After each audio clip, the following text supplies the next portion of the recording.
All right, so the next thing I just want to talk about quickly is just a few additional time-saving services that we offer here at Edmund Optics. These aren't necessarily tips, but they can certainly help someone modify an optic much more quickly than if they were to create an optic from scratch. First one is edge blackening. So edge blackening is often used to reduce scatter in a system or stray light. Oftentimes in a lens barrel, you want to make sure there's not light bouncing off the inside of your lenses and creating stray data in whatever data you may collect or measure. Next is engraving, which I touched upon a little bit earlier. Engraving, as the name implies, we're actually engraving right into a glass or maybe anodized aluminum surface to create a logo or a serialization number.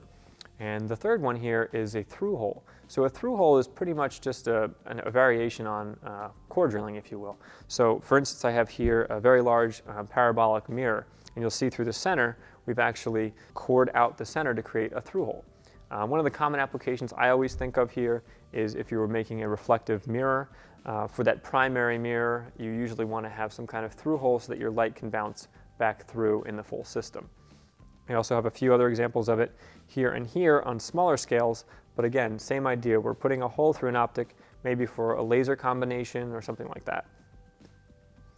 Okay, a few other services to mention are things such as mounted stock optics. So we offer a whole suite of optical mounts in our catalog, as well as the optics that go in them. If for whatever reason you don't want to combine those two, we can certainly do that at Edmund and ship the finished part right to you that way.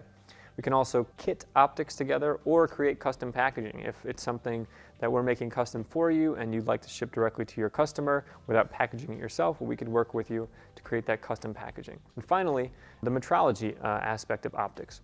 We can certainly provide custom inspection reports with any optics we send. If a certain irregularity must be met, we could measure that and send that report off with the optic. Perhaps maybe just all the diameters need to be recorded and sent with the optics. That's not a problem.